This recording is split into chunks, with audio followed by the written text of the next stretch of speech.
பாஜக மாநில தலைவர் தமிழிசை சவுந்தரராஜன் செய்தியாளர்களை சந்தித்து வருகிறார். அதனை நேரலை கொடூரமாக விலங்குகள் கொல்லப்படக்கூடாது. அது உள்நாட்டிலும் சரி வெளிநாட்டிலும் சரி சட்டத்தை மீறி அவர்களை விவசாயத்திற்கு என்று எடுத்து சென்று அவர்களை மாமிசத்திற்கு கொலை செய்வது, கொன்று சட்ட விதிகளுக்கு புறம்பாக பல கோடி ரூபாயில் உள்நாட்டிலும் வெளிநாட்டிலும் நடக்கும் வர்த்தகத்தை தடை செய்வதற்காகத்தான் இந்த சட்டமே தவிர மாட்டு இறைச்சி தடை சட்டம் என்று சொல்கிறார்கள். அப்படி கிடையாது. இது மிருக வதை தடைப்பு சட்டம்தான். ஆனா மிருகத்தை வதை செய்யக்கூடாது என்று நாம சொன்னா கொடூரமாக கன்றுக்குட்டிகளை தெருக்களில் வைத்து கொன்று அதை வைத்து போராட்டம் நடத்தும் கொடூர மனம் படைத்தவர்களும் இங்கு இருக்கிறார்கள். ஆனால் இதை நேர்மறையாக பார்க்க வேண்டும். எந்த விதத்திலும் இது சாமானிய மக்களுக்கோ மதம் சார்ந்தவர்களுக்கோ இல்லை என்றால் விவசாயிகளுக்கோ பாதகமான சட்டம் கிடையாது. இது தவறாக முன்னிறுத்தப்படுகிறது என்பது எனது கருத்து.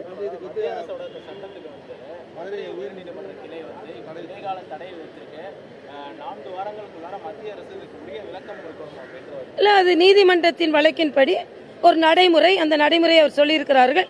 மத்திய அரசு விளக்கம் கொடுக்கும். நீதிமன்றத்தின் அந்த நிகழ்வில் நான் ஒரு கருத்து சொல்ல முடியாது.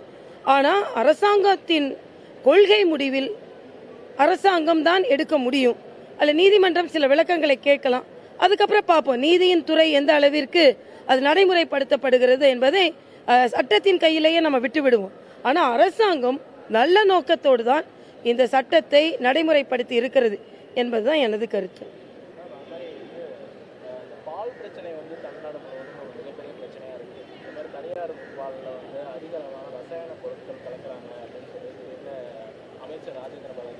இல்ல, அவர் சொல்லியிருக்காரு. நான் ஏற்கனவே சொல்லியிருக்கேன். அது அதாவது தனியார் பாலாக இருக்கட்டும், அது அரசாங்க பாலாக இருக்கட்டும், கலப்படம் என்று தெரிந்தால் உடனே அது தடுக்கப்பட வேண்டும், பரிசோதிக்கப்பட வேண்டும்.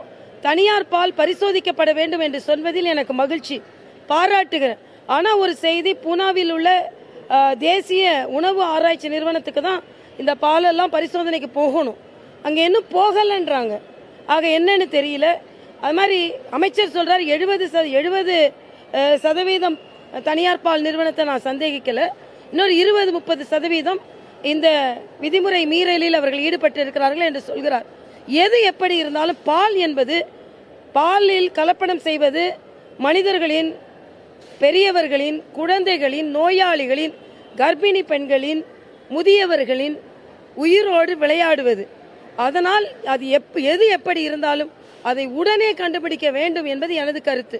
கருத்துக்களை சொல்வதும் எதிர்கருத்துக்களை சொல்வதும் சவால் விடுவதுமாக இல்லாமல் எவ்வளவு சீக்கிரம் அப்படி கலப்படம் இருக்கிறது என்று நீங்கள் நினைக்கிறீர்களோ அதை கண்டுபிடித்து சரியான நடவடிக்கை எடுக்க வேண்டும். ஒருவேளை தனியார் பால் நிறுவனங்கள் இந்த கலப்படத்தில் ஈடுபட்டிருந்தால் அவர்களின் அனுமதி ரத்து செய்யப்பட வேண்டும். ஏனென்றால் இது உயிரோடு விளையாடும் ஒரு பிரச்சனை. அதே போல நான் இப்பொழுதுதான் கேள்விப்பட்டேன், திரைப்பட டைரக்டர்கள் சில பேர் அமர்ந்து கொண்டு திருமுருகன் காந்தியை கைது செய்தது மத்திய அரசு என் தூண்டுதலினால் என்று சொல்லிக் கொண்டிருக்கிறார்கள். நிச்சயமாக சட்டம் ஒழுங்கை பாதுகாக்க வேண்டியது மாநில அரசின் கடமை. அவர் தொடர்ந்து மத்திய மாநில அரசுகளின் அலுவலகங்களுக்கு எதிராக போரிடுவதும் பிரிவினை கருத்துக்களை உதிர்ப்பதும் வேண்டுமென்றே குற்றம் சாட்டிக் கொண்டே இருப்பதும் குழப்பங்களை விளைவிப்பதுமாக கருத்துக்கள் இருந்ததனால் சட்டம் அவர் மீது பாய்ந்திருக்கிறதே தவிர இதில் மத்திய அரசிற்கு எந்த சம்பந்தமும் இல்லை. மத்திய அரசு எந்தவித அழுத்தத்தையும் மாநில அரசிடம் கொடுக்கவில்லை.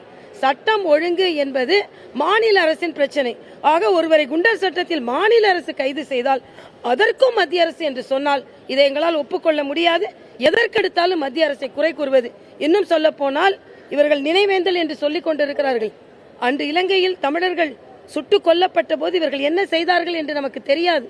அது மட்டுமல்ல, இன்று அந்த இலங்கை தமிழர்கள் பாதுகாப்பாக இருக்க வேண்டும் என்ற காரணத்திற்காகத்தான் இதுவரை இல்லாத அளவிற்கு பாரத பிரதமர் மோடி அவர்கள் 2 முறை இலங்கைக்கு பயணம் செய்திருக்கிறார்கள். அங்கே உள்ள தமிழர்களை பார்த்திருக்கிறார்கள். தேயிலை தோட்டத்தில் வேலை செய்யும் தமிழர்களை பார்த்திருக்கிறார்கள். அந்த தமிழர்களுக்கு என்று ஒரு மருத்துவமனையை அவர்கள் அர்ப்பணித்திருக்கிறார்கள்.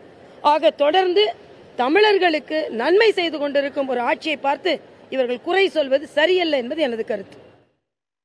திருமுருகன் காந்தி உட்பட 4 பேர் மீது குண்டர் சட்டம் பாய்ந்ததற்கு மத்திய அரசு துளியும் காரணம் இல்லை என்று செய்தியாளர்கள் சந்திப்பில் தமிழிசை சவுந்தரராஜன் கூறியிருக்கிறார். இது குறித்த செய்தியினை பிறகு விரிவாக பார்க்கலாம்.